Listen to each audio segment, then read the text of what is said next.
हे मेरे प्रिय परिवारजनों, हर व्यक्ति कर्म से ही उत्तम होता है।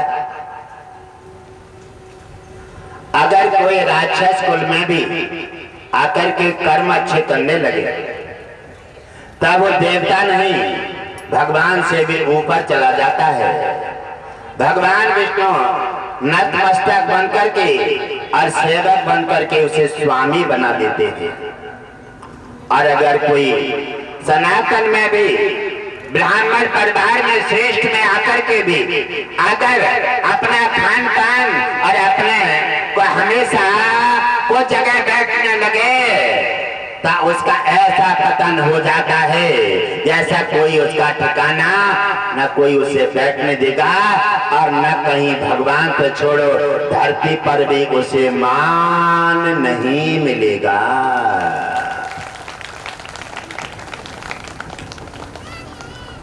मान मिलता है हमेशा अच्छे आचार विचार, अच्छे खान पान से और अच्छे कारनामा से। अगर हम अच्छे विचार, अच्छे हमारे पास सिद्धांत नहीं है तो हमारा सब कुछ बिगड़ जाएगा। ये बात निश्चित है, ये बात निश्चित है। क्या बबूल का बबूल ही पैदा होता है? अब बबूल का बीज बोओगे आम नहीं हो सकता और हो भी सकता है, क्योंकि राक्षसों में हिरण्यकश्यप का पुत्र प्रहलाद कितना महान भक्त बना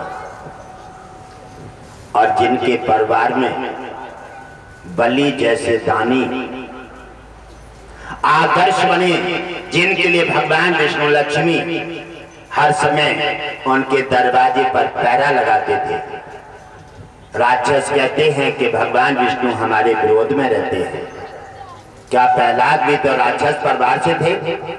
भगवान विष्णु हमेशा अपने धर्म और कर्म के पक्ष में रहते हैं। जो धर्म से भटक जाता है, कर्म जिसका बिगड़ जाता है, भगवान विष्णु उसके विरोध में आकर के उसका सफाया करके उसको खत्म कर देते हैं।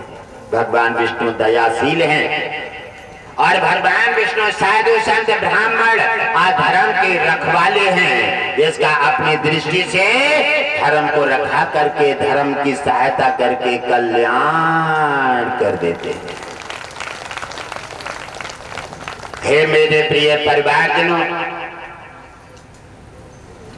एक नगर में एक स्त्री और पुरुष रहते थे। देवी जो थे बड़े आचार विचार और बड़े धार्मिक विचारों की थी।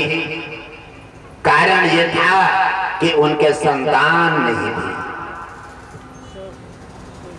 संतान न होने के कारण बड़ा धैर्य टूटा रहता था और बड़े परेशान रहते थे।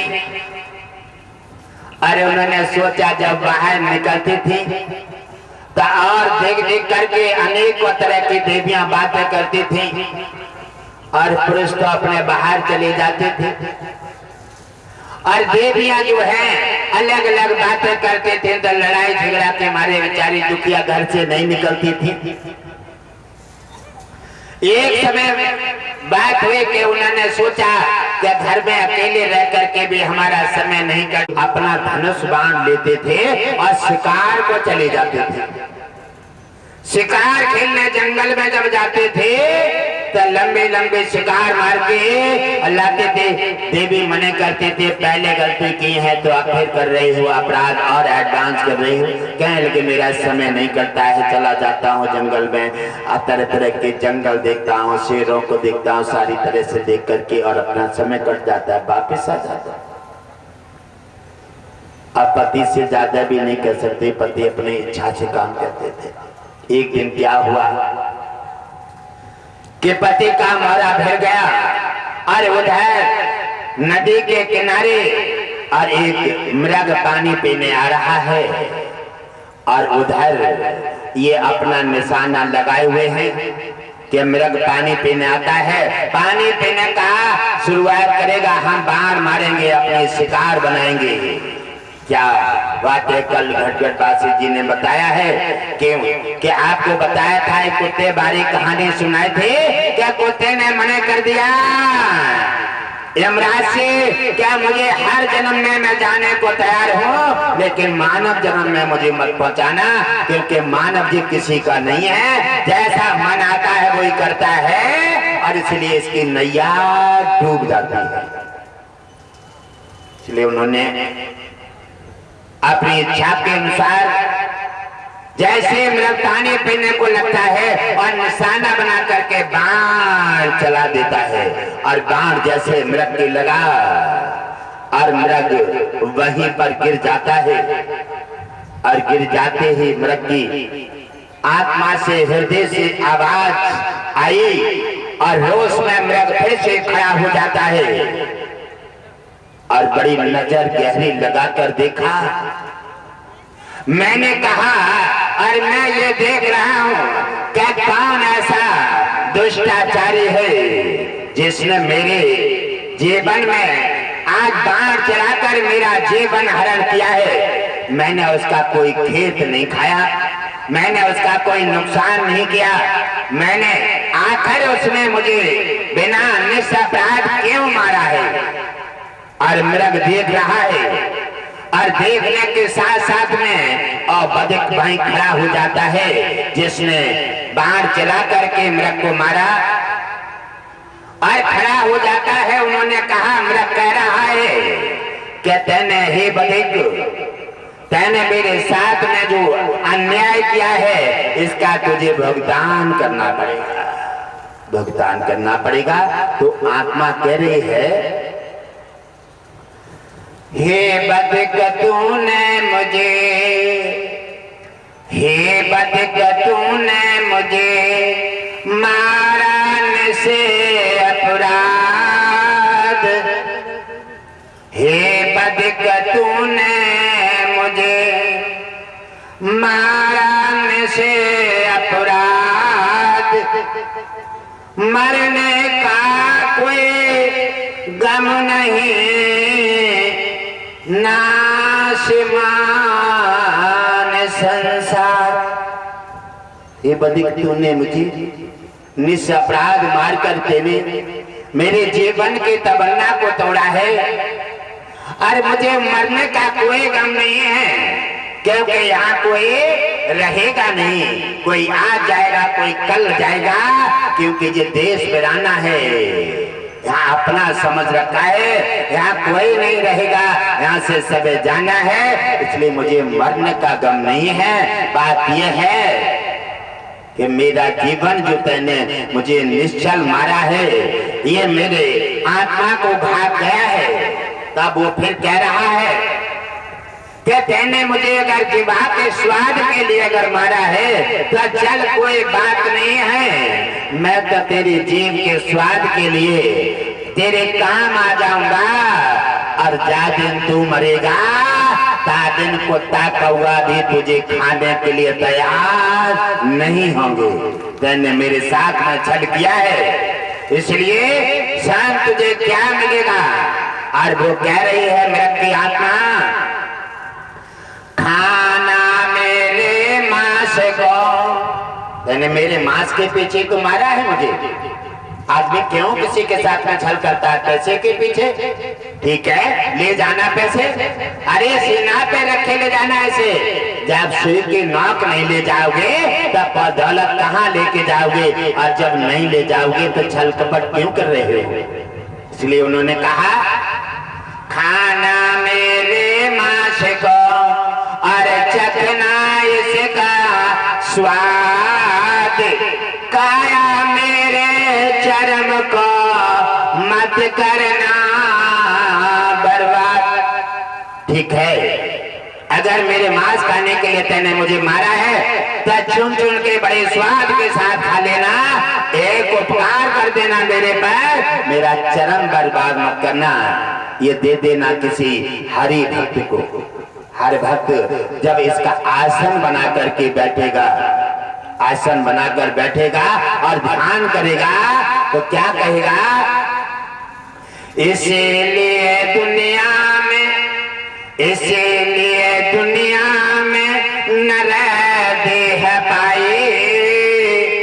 जप कृष्ण माधव जो सुख चाओ भाई।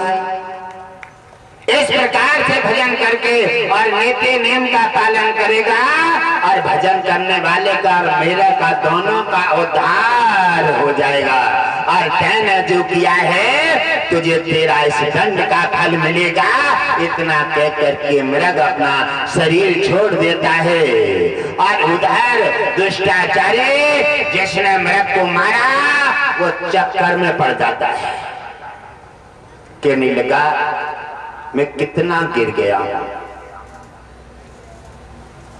ये पशु होते भी इसने आकर के ऐसी ऐसी बातें मेरे सामने की हैं जो मैं मानव होते भी मेरी धिक्कार है मुझे। और मैंने इतना गिर गया हूं जो मैं किसी जीव की भी सहायता नहीं कर सकता। इतना गिर गया हूँ, जीव का मार करके अपना शिकार बना लेता हूँ। मैं इतना गिर गया हूँ कि मैं गरीब को भी पस्त करके उसकी संपत्ति लूटना चाहता हूँ। इतना गिर गया हूँ, क्या मुझे नहीं गिरना चाहिए? और उसकी आत्मा उसे धिक्कारने लगी, क्या तू जीवन में जीवित रहने लायक नहीं है? आत्मा धिक्कार रही है और धनुष बाण वो वहीं तोड़ के डाल देता है और वहीं से आगे घर की ओर चल देता है। कहने लगा अब आज से शिकार नहीं खेलूंगा। अब बार बार मेरे के आवाज और उसकी बातें उसके दिमाग में घर कर रही हैं, उसका सामना कर रही हैं, बार बार उसके चुभो रही हैं। और वो कह रहा है कि मैं इतना गिर गया हूँ, मैं इतना नीच हूँ, मैं इतना ज्ञान हूँ, मैं इतना दबे हूँ और मैं मानव कहलाने योग्य नहीं हूँ। ऐसा सोचते सोचते और वो अपने घर पहुंच जाता है। और घर जब पहुंचता है उधर उनकी घर से जो लक्ष्मी हैं वो चिड़ियों को चुंगड़ डाल रही हैं, नहला रही हैं। एक क्या कर रहा है, चिड़ियों को पाल रहा है, जन्म दे रहा है और एक निशाना लगा रहा है। एक लड़िया के दो पहिए हैं, एक अपराध कर रहा है, एक पुण्य कर रहा है। घर कैसे चलेगा? घर नहीं चल सकता, घर निश्चित तालाब बनेगा। इसलिए उन्होंने देखा, आगे बढ़ देते हैं और आगे बढ़ करके उन्होंने देखा कि मृग तो मर जाता है और उधर बदेक अपना घर बन जाते हैं। और देवी ने देखा कि प्राणनाथ आ गई है और जैसे ही उन्हें देखा तो दौड़ करके दरवाजे पे आ गई। प्राणनाथ का चेहरा उतरा हुआ है, क्योंकि कहीं कोई बात जब चुभ जाती है, आंखें झुक जाती हैं, दिल टूट जाता है, मन चेहरा उतर जाता है और चेहरे की जो प्रकाश और तेज है वो डिब्बी की बांध बुझ कर लटक जाता है। बार बार करेंगे प्राणनाथ क्या हुआ है? आप बड़े प्रसन्न चिताते थे और आज तुम इतने उदास क्यों हैं? आज तुम्हें किसने क्या कह दिया है? बार बार कह रहे हैं लेकिन नहीं बोला है। आत्मा जिसके जख्मी हो जाए तो उसकी आंखें नहीं उठती, उसकी जिभा नहीं कुछ जवाब देने को तैयार करती है, क्योंकि आत्मा जख्मी हो गई है। आत्मा बार बार सवाल कर रही है, क्या तुझे धिक्कार है? तू जीने के लायक नहीं है। बार बार के कहने से और जब बार बार कहने हैं बोले, कहने लगे मैंने ऐसे ऐसे एक मृग मार दिया है और मृग की बातें सुन करके आज मेरा जीने को मन नहीं करता है और मैं चाहूं कि मैं मर जाऊं। और मैं आत्मा कह रही है कि मरो, तुम जीने लायक नहीं हो, तुमने धिक्कारता की है, तुमने एक सनातन एक जीवा पर वार किया है और मृग की आत्मा ने तुम्हें ऐसे बोलों से तुम्हें जख्मी बना दिया है। इसलिए मैं जीना नहीं चाहता, तुम्हारे ध्यान तक आ गया हूँ। अब मैं निश्चित मरूंगा, मेरी आत्मा मुझे धिक्कार रही है और मैं मरने जा रहा हूँ। कहने लगे प्राणनाथ आप मर जाओगे, हम किनके सहारे जिएंगे? और पत्नी फूट फूट कर रोने लगी और कहने लगे अगर तुम रोना चाहते रो रही हो, आप मुझे बचाना चाहते हैं, एक ही साधन है क्या कि मुझे किसी सत्संग में ले जाओ। और कोई मुझे नहीं बचा सकता, कोई वैद्य नहीं, कोई डॉक्टर नहीं, मुझे नहीं बचा सकता। अगर सत्संग बढ़िया संत का मिल जाए तो सत्संग में मुझे ले चलो और वहां सत्संग सुनूंगा और गुरु की शरण में पहुंच जाऊंगा। तो वहां यमराज भी पासा पलट जाता है, यमराज भी वापिस चला जाता है, मेरी संदेह निकल जाएगा और सत्संग सुनूंगा, दान पुण्य करूंगा, सेवा करूंगा, वहां मेरा समय बदल जाएगा और तब मैं जीवित रह सकूंगा, वरना मैं मर जाऊंगा। देवी कहने लगी, हे नाथ, अगर आप ऐसा कहते हैं, अब ये 100 बच्चे हैं, ये कहाँ छोड़े? 100 बच्चे हैं, कहाँ छोड़े? और दोस्ती किनकी होती है आप जानते हैं? दोस्ती पीने वाले की पीने वाले से होती है, जुहारी की जुहारी से होती है।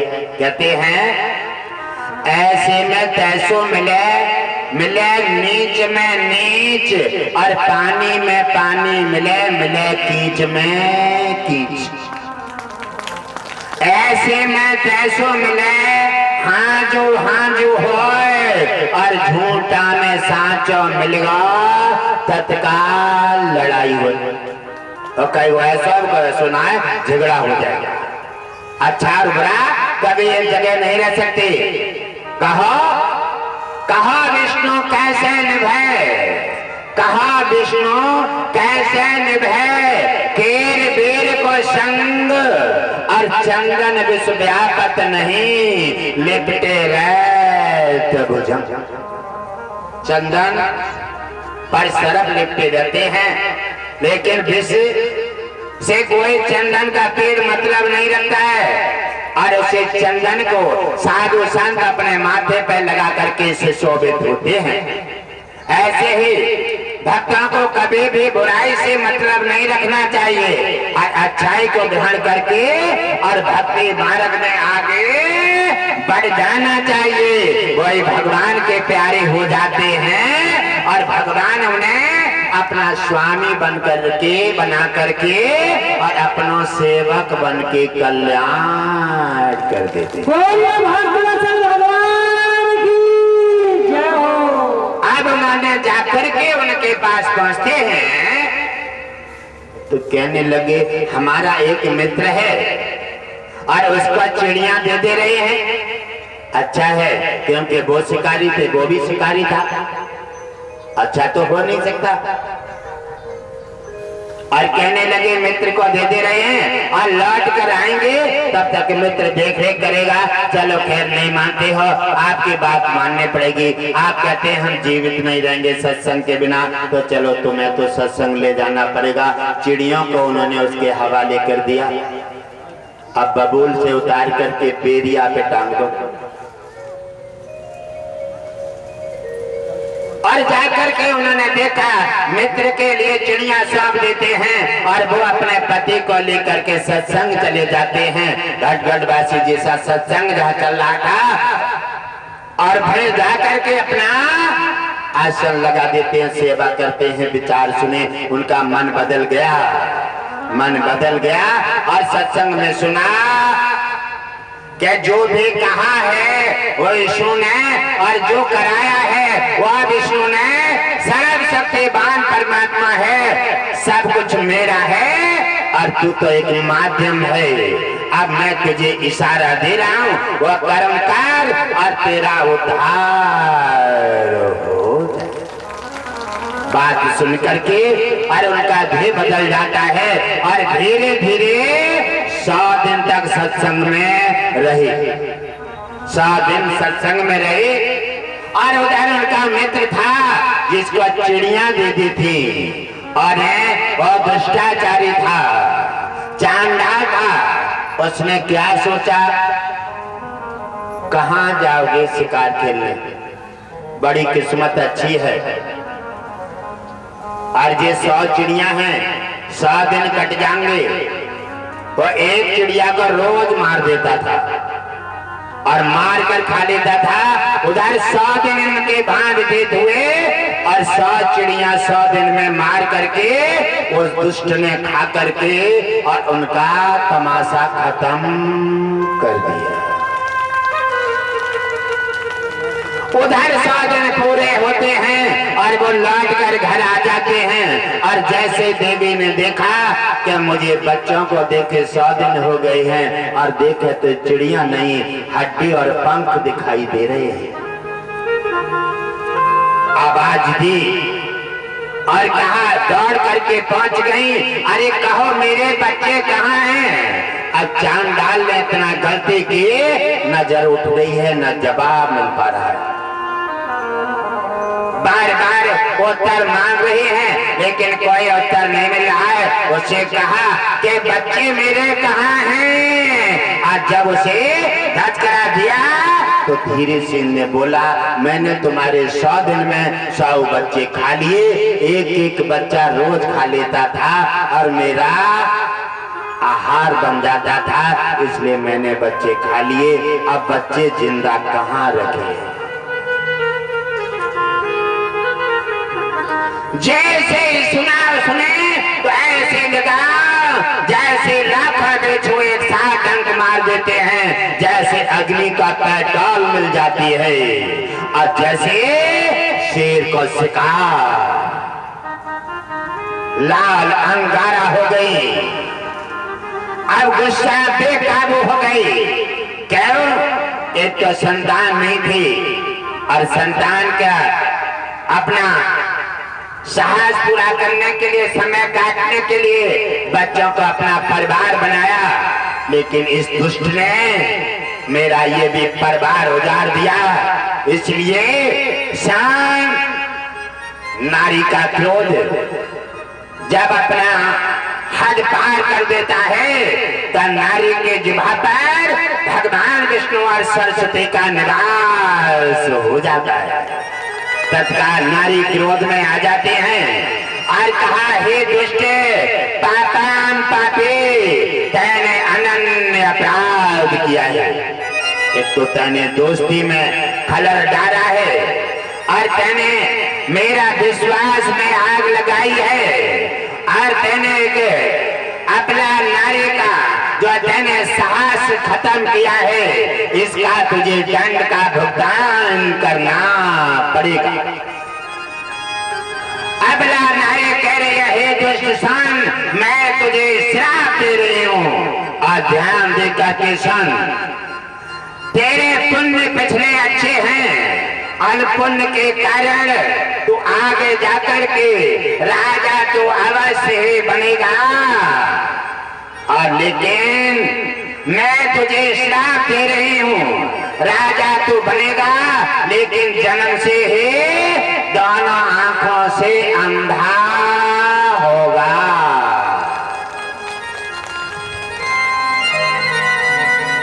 क्योंकि आंखों से होते हुए दोनों और फिर अच्छा बुरा नहीं देख सकता, तो आंखें ये वजन रख करके क्या करेगा शरीर में?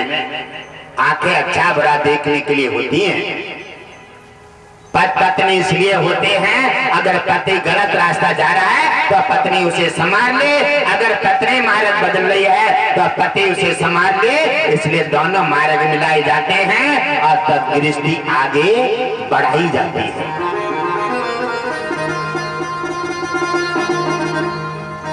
और उन्होंने कहा तो दोनों आंखों से अंधा होगा, क्योंकि इस समय इस जन्म में तैने ये आंखें दोनों होते भी इतना बड़ा अपराध कर डाला, तो पाप और पुण्य नहीं समझा तो क्या करेगा? क्या करेगा इन आंखों का? इसलिए जन्म तो लेगा, राजा बनेगा, दोनों आंखों से अंधा होगा। और शान अभी मेरी क्रोध शांत नहीं हुआ है, आंखों से अंधा हुआ और ये चिड़िया तेरे धाम 100 पुत्रों में जन्म ले लेंगी। ये चिड़िया तेरे जहां 100 पुत्रों में जन्म लेंगे, यही तेरे 100 पुत्र बनेंगे।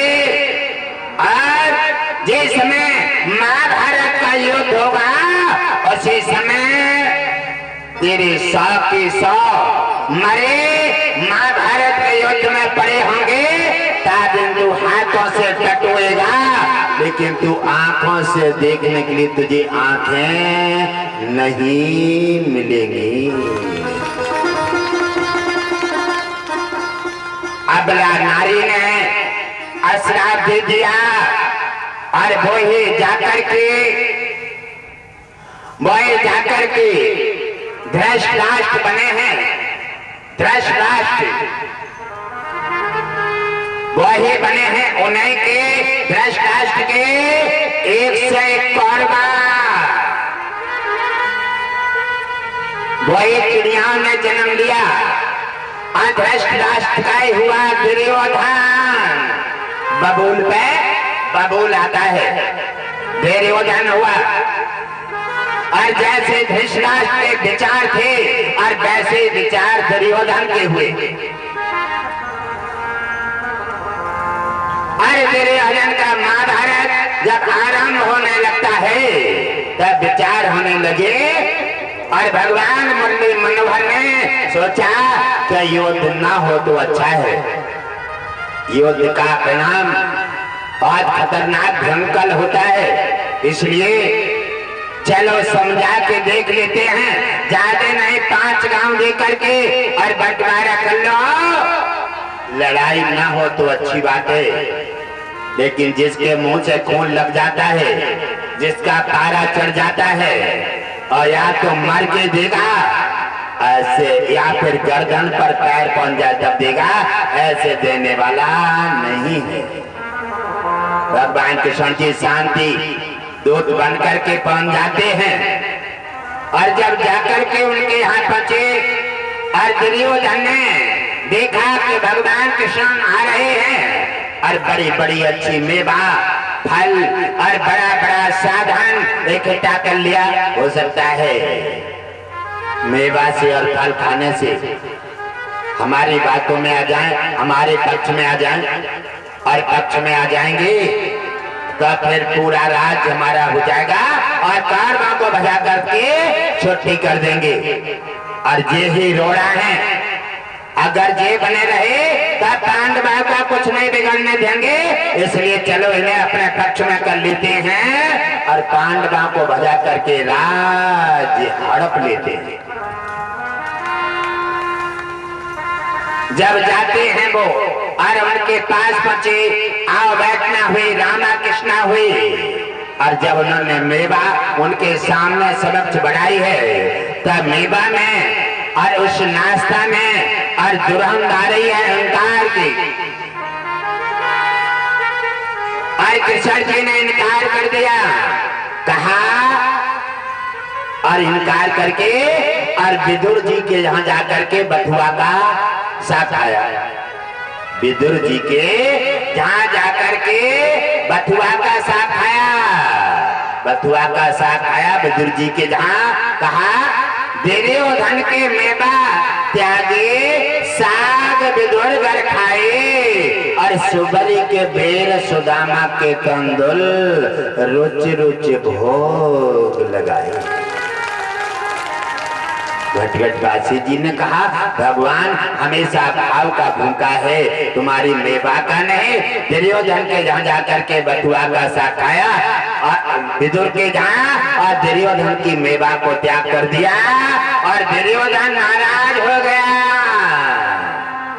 और दुर्योधन जैसे नाराज हुआ पारा चढ़ गया और कहा, अच्छा तुम्हें हमारी मेवा अच्छी नहीं लग रही है, लगता है कि तुम्हारे कुछ बाकी है।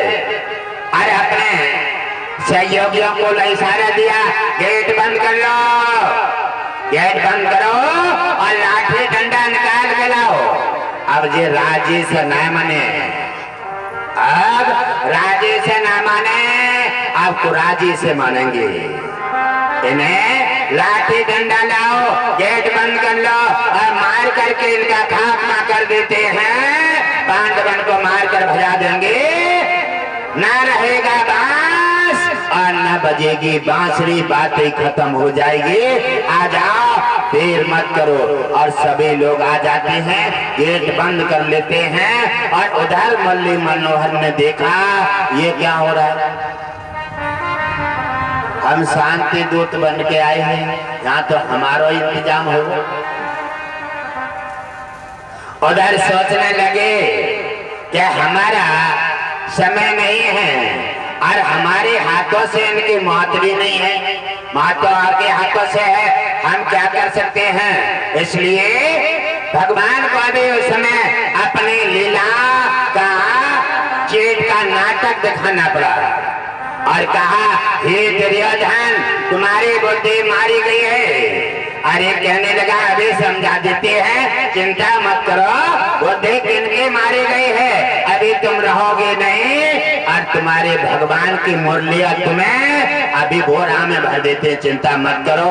कहते हैं, विनाश काल विपरीत बुद्धि, आफत काल मर्यादा नास्ते। अहंकार बुद्धि को मार देता है, लालच में बुद्धि भ्रष्ट हो जाती है, लालच में अहंकार में बुद्धि भ्रष्ट हो जाती है और भ्रष्ट बुद्धि हमेशा उल्टा रास्ता बनाती है, जिससे अपना ही स्वयं का विनाश हो जाता है। मुरली मनोहर कहने लगे, मेरे हाथों से तेरी मृत्यु नहीं है, इसलिए मैं तुझे नहीं मार सकता, लेकिन अब चिंता मत कर, महाभारत निश्चित होगा और तुम्हारा निश्चित विनाश होगा। आज से लड़ाई निश्चित होगी, महाभारत युद्ध होगा और तुम्हारा कौरवों का निश्चित नाश होगा। इतना कह करके भगवान मुरली मनोहर ने और ध्यान किया अपना चक्र का। उसी समय अपना विराट रूप दिखाया, विराट रूप धारण किया है। सब संसार पूरा विश्व उनके मुंह में जा रहा है और मुंह में निकल रहा है, मुंह से प्रवेश हो रहा है। अब जैसे ही देखा विराट रूप का तेज और दुर्योधन की आंखें बंद हो गई, सभी इधर उधर गिर गए और इतनी देर में मुरली मनोहर वहां से निकल के अपनी जगह चली जाती हैं, अपना रास्ता बदल दिया और जाकर के मीटिंग की और महाभारत की तैयारी हो जाती है। विनाश स्वयं किया। जब लालच में आकर के दूसरे के संपत्ति पर नजर लगाओगे, बार बार किसी को परेशान करोगे, दूसरे के संपत्ति को अपना बनाओगे और जब तुम्हारा विनाश होगा तो दोष भी दूसरे पर लगाओगे। इसलिए अपराध करने का मेला है। निश्चित महाभारत हुआ और उनका पतन हो गया और जैसे धृतराष्ट्र ने कारनामा रखी, हमेशा दूसरे की संपत्ति, दूसरे की चिड़िया मारने का और उन्होंने साहस किया, वैसे अबला नारी का असरा पूरा हुआ। महाभारत में 101 पुत्रों का जन्म हुआ और 101 की महाभारत में मारे गए। धृतराष्ट्र ने जाकर के महाभारत के युद्ध में रो रही है, आंखें नहीं है, टटो टटो के देख रहे हैं और रो रो करके विधन मचा रही है। ऐसे ही रोते हैं, दूसरे का घर बिगाड़ने वाले का घर स्वयं बिगड़ जाता है।